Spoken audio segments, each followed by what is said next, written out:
Hey athletes, coming at you today from the office with the whiteboard.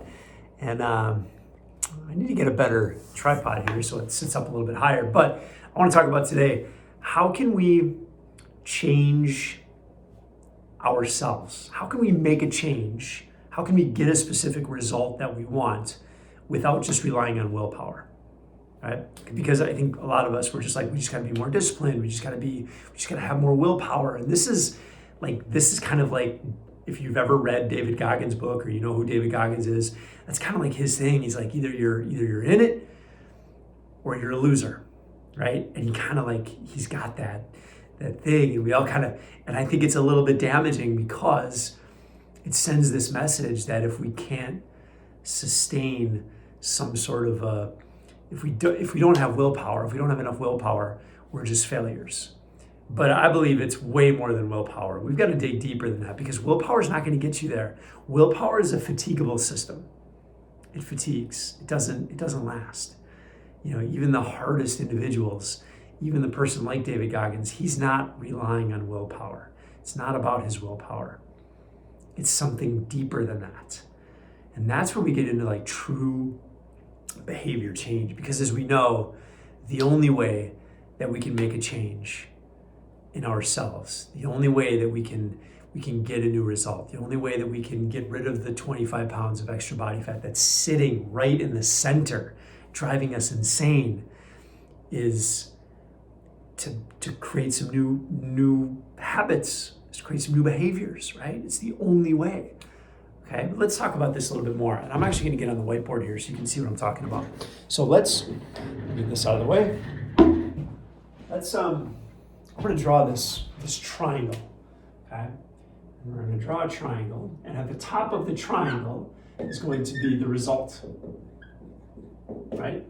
Because we want to create some sort of result, right? And in our case, we're going to use the example of losing 25 pounds of body fat, belly fat, permanently, because it's easy to lose it. You can use willpower to lose it, but we want to lose it and keep it off, right? And we also know that to get a result requires some behaviors, right? And it's our behaviors that lead to that result.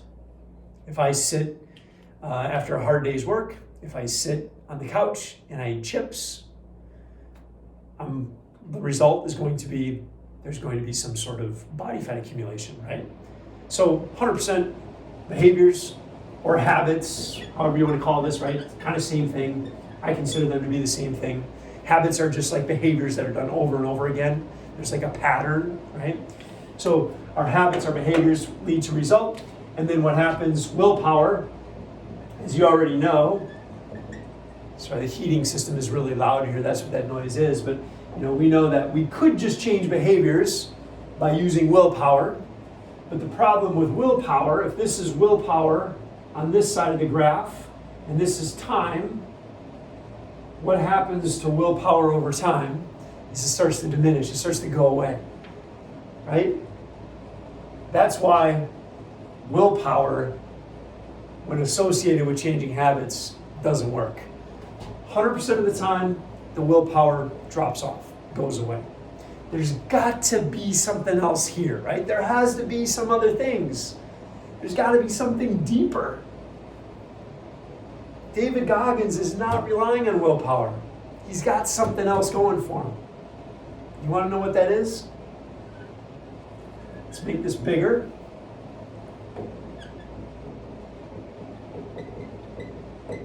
It's his beliefs. It's his beliefs.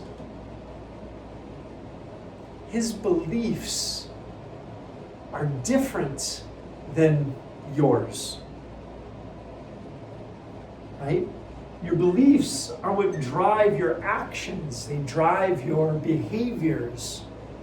Let me give you an example. If I have a stressful day, I believe that I should be able to reward myself with food at night, with chips, with cookies, with bad food. I believe I deserve that. If I have a stressful day, I deserve to sit on the couch with food that I know is not good for me. But I believe I deserve that. And if you have that belief, you know what the behavior is, right? That pattern comes up over and over and over and over and over again, which leads to a specific result. So how do we change the result? We know we got to change behaviors, but we don't want to use just willpower because that's not going to work. We need to change our beliefs. The only way that you can change your beliefs is to really start checking yourself. You have to have awareness first. You have to have awareness of the problem. You have to have awareness of the belief that's not serving you. If you want to be lean, if you want to be healthy, if you want to be fit, you have to change yourself. And this starts to get into you as a person. Right? This starts to get down deep into who you are as a person. And your beliefs come from certain thoughts. And your thought, in my example, is, I had a hard day at work. Right? If I think I have a hard day at work, I believe I should be able to do this thing. Then I can ask myself, now that you're understanding sort of the process, and if your intention and your goal is to be healthy, to be lean, you have to start saying, is this belief serving me? Is this belief getting me the result that I want? And if it's not, you need to start catching yourself and checking that and rebuilding your belief, questioning the old beliefs. It's the only way to change yourself as a person. When I went through cancer the first time, I believed I was a victim. I believed that the only people that could help me were my doctors. And I had that belief in it. The result was initially the cancer went away, but then it came back. So the result of me going through the motions, the behaviors based on the belief I had the cancer come back.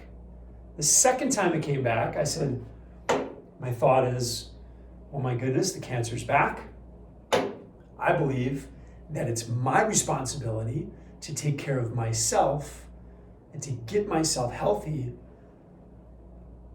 so that I can get a different result. I had to change my belief.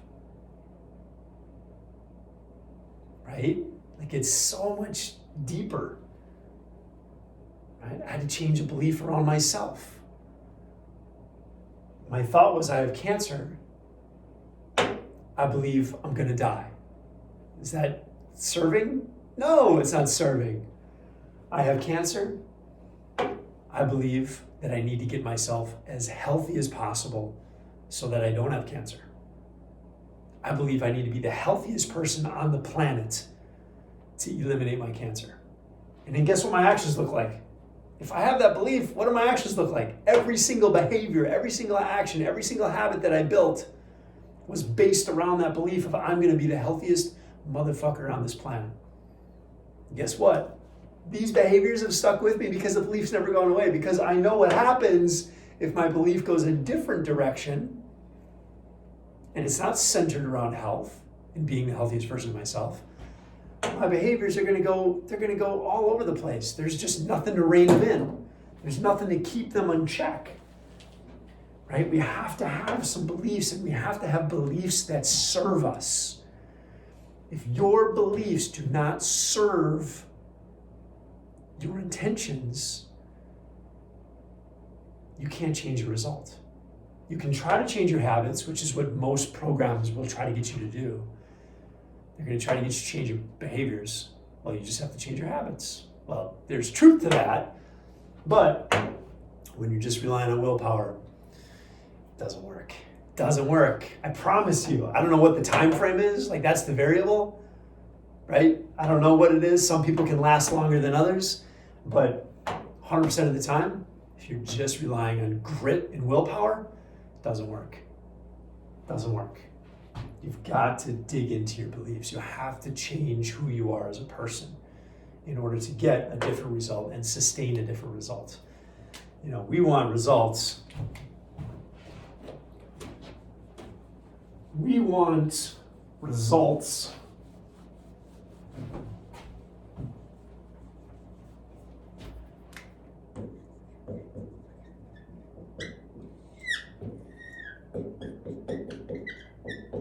result, time. If you were here, I want to see this. That's what we want. If you have any questions, hit me up. Change your beliefs, change your behaviors, change your life.